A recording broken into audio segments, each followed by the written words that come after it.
the Duskbloods. The Duskbloods is controversial online. I feel like everywhere else not online, they don't really care. They either want to play it or they don't.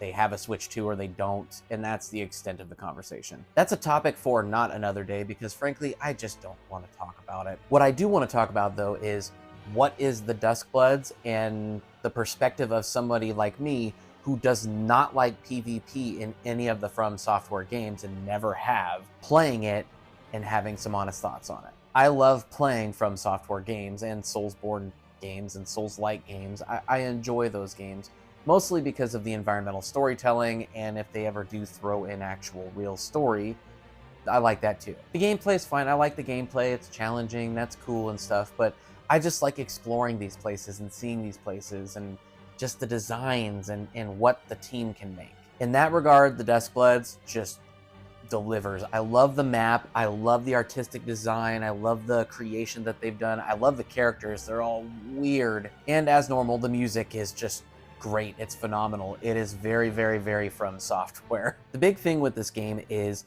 the online nature of it. It is an online-only game. This is not a single-player experience that FromSoftware has delivered, similar to Night Rain. But the difference here is that it is PvPvE, meaning player versus environment. So I was a bit torn on this. Like, I really was interested in it, and it's a Switch 2 exclusive, which really had me interested, but I'm not really into these games typically. So from the perspective of somebody like me who does not like these games, I played the first couple of hours of the network test, and I gotta say, I was not sold on it, and I was like, wow, this might be a hard pass.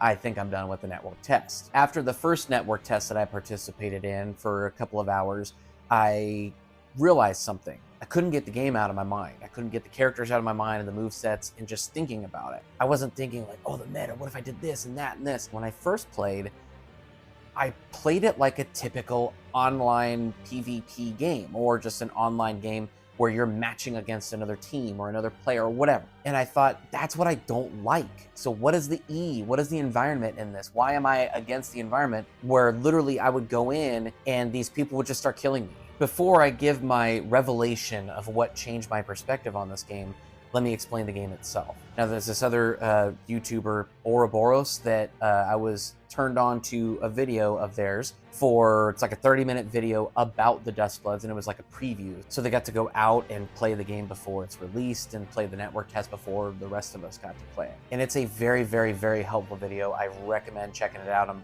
gonna link it down in the description below.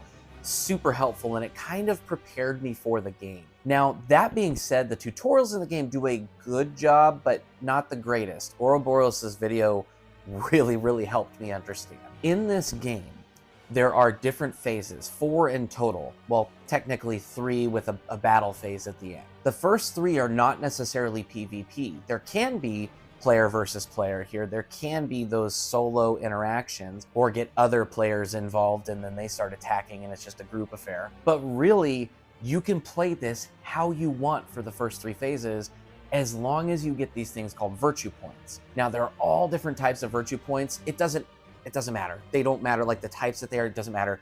Just get virtue points, a lot of them. The only real PvP aspect is literally the final battle. And it's not even solo. It's not even 1 versus 1. It's 1 versus 1 versus 1. So you could still technically cheese it and still find a way to win. And even then, the final battle isn't a just, oh, I died, that's the end of it. 1 life, that's it. It's multiple lives, I think. Maybe 2 or 3, or maybe it's based on something else. I'm not quite sure. But I would die a couple times and then I would still be around. So I don't know if it's a time thing or what it is. I'm not quite sure. But once you get into that final 3, you are guaranteed a top 3 spot. And the game starts with up to 8 players. So I kept thinking about this game after the first network test and how I really didn't like it. I really didn't jive with it. And I thought, I'm gonna try something different. Instead of engaging, if somebody engages me and starts attacking, I'm just gonna stop and let them kill me. Because when you die in any stage, outside of the final battle, you just come right back and then you can warp to anywhere on the map and go do whatever. So I thought, I'm not going to waste time because killing another Bloodsworn, the other players, doesn't award you points unless you're using specific sigils or there's something specifically for that, right? So PvP players, you can absolutely play the game like that if you want to. So I thought, what would happen if I just go start attacking enemies in the world and go explore and go find things and really learn the character. So I settled on, I can't remember her name, Trang Lang? Tron Lang? It's the girl with the cool little chakra things. You know, she got the big hat. Once I understood her special and her secondary special, which is awesome, then I started to jive with it. But I didn't really learn the character until I changed its mindset. So then I went into the second time playing the network test. And lo and behold, my method worked. And I realized there are commendation virtue points that you can get where if you gather the most items, or if you, I think it's called Bloodfang, and I'm assuming it's like you kill the most enemies, or you get the most blood from enemies and level up and whatever. And so I thought, oh, this is what I would do. So I literally would just go and just start attacking other enemies, and then I would go get my kin, which is your helper, and play it that way. So I just got rid of the PvP part of it because that's me, and I went to the PvE part, and I would do that and I would level up. No joke. As soon as I did that, I almost won. I got second place. And even then, it was like me versus somebody playing Blood Hand Yan, however you say his name, the guy with the helmet and the underwear on. But it was close. Like, I was actually putting up a fight because I had leveled up so much that, yes, my skill maybe not have been as good as that other person, but I had more HP, I had more secondary skills that I had acquired along the way, and my kin was the gargoyle, and I buffed that kin out, and that's almost broken. I had a great time, and it totally changed. I then proceeded to play the final network test section grouping on Sunday evening, and I played for 2.5 hours straight, and I had a blast the entire time. This game has convinced me, oh my God, I can play this game and have a great time, and PvPers can play and have a great time. And it's really, really balanced, surprisingly. I'm a believer in this game now. I went from like, I don't know if I'm gonna like this, to I might get this day one. So I do have some concerns, though, that keep me from going all in on getting this game at launch. As much as I love the map, and the map is big, don't get me wrong, it's big, and it's multi-layered, more so than any other FromSoftware game I've ever played in the past.